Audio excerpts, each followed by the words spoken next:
गावाचं शांत वातावरण, आकाशात संत ढग आणि मोडकळीस आलेल्या घराची बाहेरून एक झलक. ही गोष्ट आहे बारामती तालुक्यातील सावळ गावातल्या एका जुन्या घराची.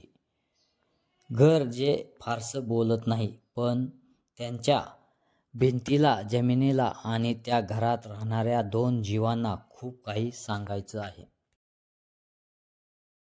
साठीतला एक बाप आणि त्याची 18 वर्षाची गतिमंद मुलगी. ही कहाणी कोणत्या सिनेमाची नाही, ही खरी आहे. एकटं वडील आणि त्याच्या खांद्यावर तिच्या संपूर्ण आयुष्याचं ओझं. भोळसर बाप सांगतो, हिची आई वारली आहे.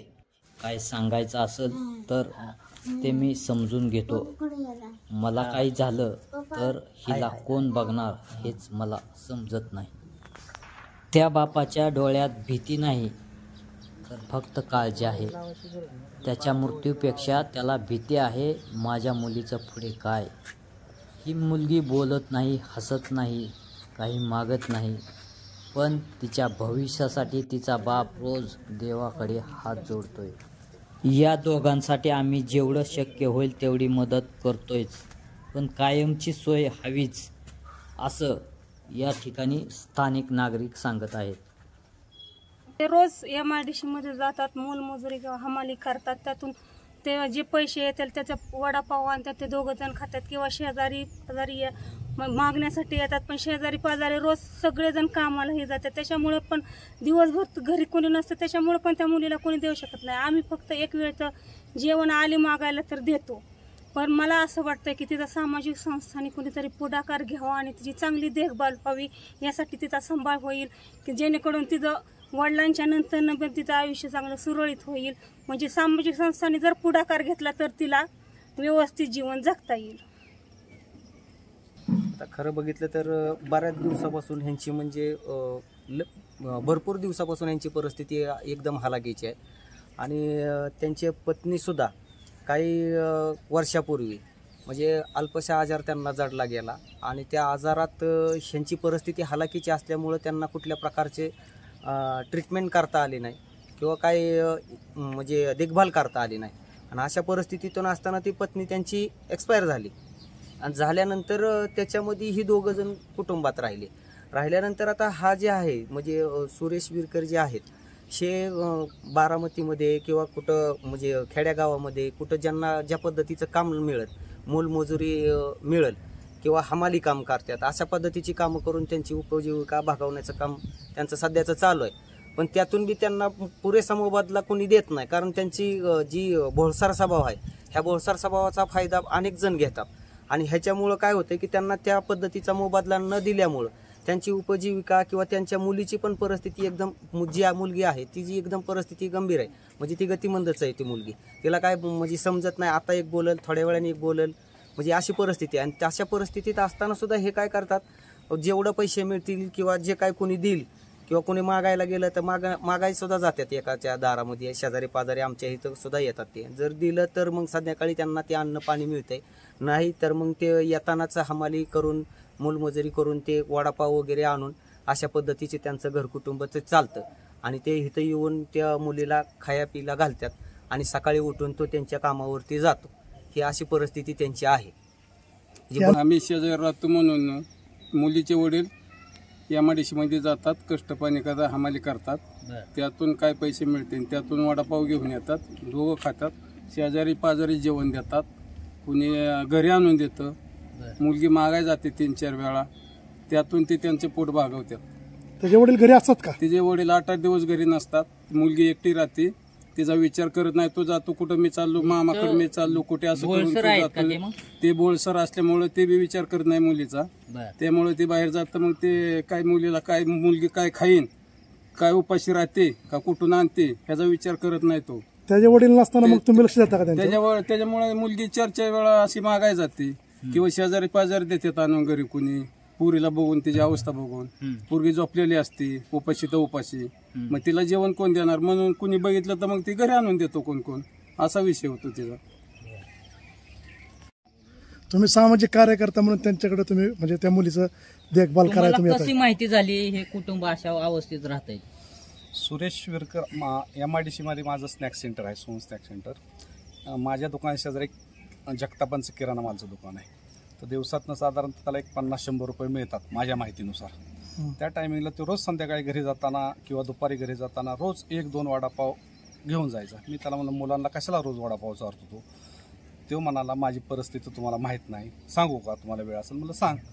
तो म्हणाला, माझी पत्नी वारलेली बरेच दिवस झालं, जशी पत्नी वारली तसं मी आणि माझी मुलगी हे फक्त वडापाव आणि पॅटीस खाऊनच जगतोय. मग त्या टायमाला त्याला म्हणलं, तू अनाथ आश्रमात वगैरे तुझं का घातलं नाही? तर मला मी कुठं, मला शाळा माहीत नाही, कुठं काय माहीत नाही, काहीच माहीत नाही. मग म्हणलं, त्या मुलीचा जन्म कुठं झाला आहे? तेव्हा म्हणला, मुलीचा जन्म पारवडेला झाला आहे. मग मी त्याच्या मामाशी कॉन्टॅक्ट केलं पारवडेला, तिथनं जन्माचा दाखला काढला. मग त्याला म्हणलं, शाळेत घातली होती का? तेव्हा म्हणला, इथं सावळ गावात जिल्हा परिषदला पहिलीला घातली होती. मग तिचा शाळेचा दाखला काढण्यासाठी दत्तूनाना आवाळे म्हणून आहेत, आपले ह्याला खरेदी विक्री संघाला संचालक, त्यांना फोन केला.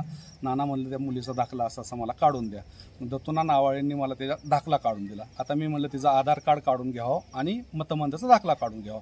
मग जेव्हा आधार कार्ड काढायला गेलो तिला घेऊन, त्या टायमिंगला तिथं आधार कार्ड आपले सरकारवाले म्हणले की 18 वर्षाच्या आत असेल तर इथं आधार कार्ड निघतं, नाहीतर तिला पुण्याला न्यावं लागतं.